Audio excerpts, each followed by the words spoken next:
Indian soil has witnessed and put up with numerous invasions by foreigners who intended to conquer and claim our land. Of all the names, one individual has managed to engrave the harshest memory in our minds: Timur, or better known as Tamerlane. The 14th century was a period back in history when mankind saw the rise of one of the most ruthless invaders the world has ever seen. A Turco-Mongol conqueror and the founder of Timurid Empire in Central Asia, Timur was also the first ruler in the history of Timurid Dynasty. His sole intention was to re-establish the reign that once worked by the primitive Genghis Khan, and while achieving it, he ended up establishing Timurid Dynasty. His atrocities in order to conquer were well known and dreaded. His dynasty was built at the cost of 17 million lives. If we are to gauge the extent of his empire in the modern-day geography, it was vast and enormous.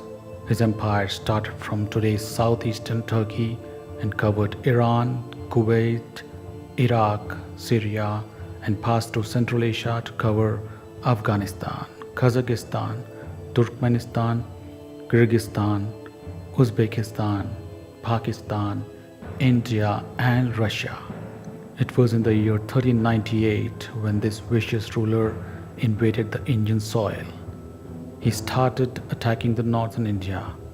The Delhi Sultanate, ruled by Sultan Nasir-ud-Din Mahmud Tughluq of the Tughlaq Dynasty, welcomed his move. Although the Ahirs and Jats opposed his cruel ways, but the Sultanate of Delhi did nothing to stop him, and therefore, after crossing the Indus River on September 30th, 1398, he sacked Tulamba and massacred all its inhabitants. He then went on to capture Multan after slaughtering all those who came in his way.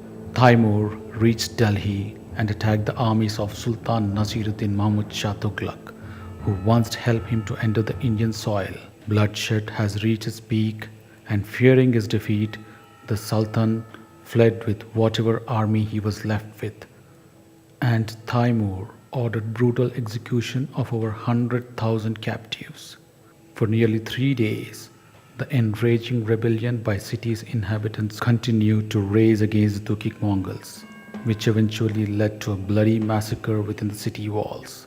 At last, it is said that the city stunk of deteriorating remains of its dead residents, with their heads being raised like structures and the bodies left as fodder for vultures.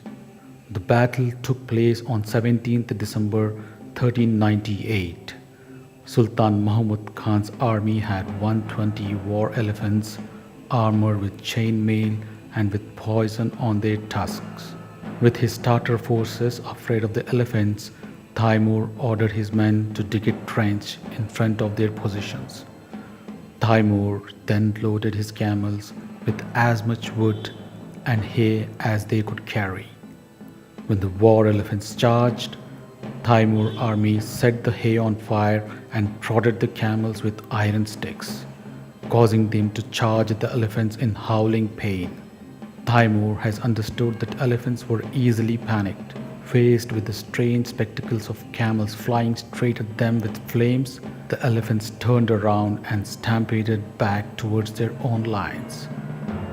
Timur capitalized on the subsequent disruptions in Mahmud Khan's forces, securing an easy victory.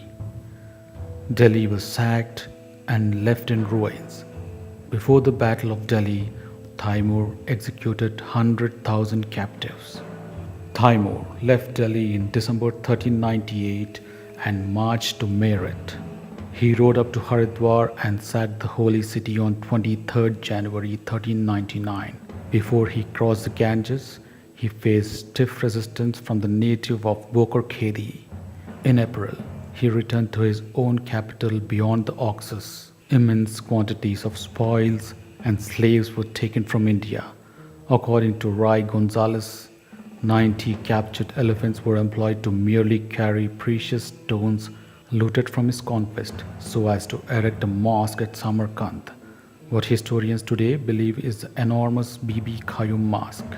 According to Roy Gonzalez, 90 captured elephants were employed to merely carry precious stones looted from the conquest so as to erect a mosque at Samarkand, what historians today believe is the enormous Bibi Khanim Mosque.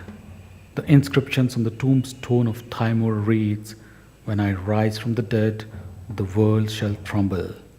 On June 28, 1941, the tomb was exhumed by Russian anthropologist Mikhail Gerasimov, who was ordered to reconstruct conqueror's phrase from his skull.